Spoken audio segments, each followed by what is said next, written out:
গত 25 জুলাই বিহার বন্ধ বা ধর্মঘট চলাকালে সিওয়ান জেলায় বিক্ষোভরত শিক্ষার্থীদের উপর AK-47 রাইফেল থেকে গুলি ছোড়ার একটি ভিডিও সামাজিক যোগাযোগ মাধ্যমে ভাইরাল হয়। এই ঘটনার জেরে বিহারের এক পুলিশ সদস্যকে বরখাস্ত করা হয়েছে। রাজ্য জুড়ে ডাকা ওই ধর্মঘটে বিভিন্ন জেলায় ছাত্র সংগঠনগুলোর ব্যাপক বিক্ষোভ দেখা যায়। সে সময় একাধিক স্থানে বিক্ষোভকারী ও পুলিশের সঙ্গে সংঘর্ষের খবর পাওয়া যায়। সরকারি তথ্য অনুযায়ী ভাইরাল হওয়া ওই ভিডিও ফুটেজটিকে বেশ গুরুত্বের সঙ্গে আমলে নেয় বিহার পুলিশ সদর দপ্তর।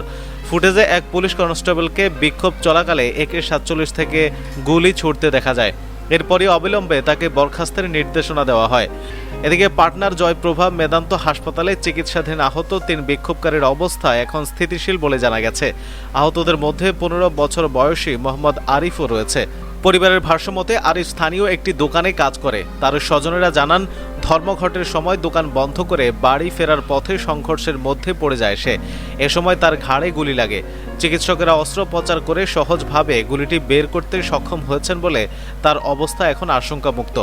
বিহারের বিরোধী দলীয় নেতা তেজস্বী যাদব দোষী কর্মকর্তাদের বিরুদ্ধে কঠোর ব্যবস্থা নেওয়ার দাবি জানিয়েছেন। তিনি ঘটনার একটি ভিডিও পোস্ট করেন, যেখানে এক পুলিশ সদস্যকে শিক্ষার্থীদের লক্ষ্য করে গুলি ছুড়তে দেখা যায়। লোকসভার বিরোধী দলীয় নেতা রাহুল গান্ধীও বিষয়টি সামনে এনেছেন। দিল্লিতে আন্দোলনরত শিক্ষার্থীদের বিরুদ্ধে পেটেল গান এবং বিহারে AK-47 ব্যবহারের দিকে ইঙ্গিত করে তিনি বলেন, সব জায়গায় একই ছক দেখা যাচ্ছে।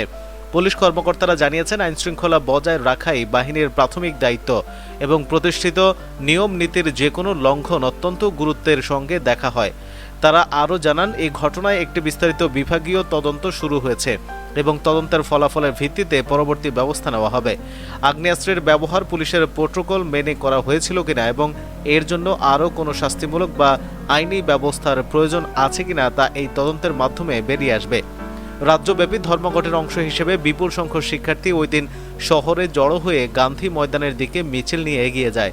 শিক্ষার্থীরা স্লোগান দেওয়ার সময় এক পর্যায়ে বিক্ষোভকারী ও পুলিশের মধ্যে বাকবিতণ্ডা শুরু হলে পরিস্থিতির চরম অবনতি ঘটে।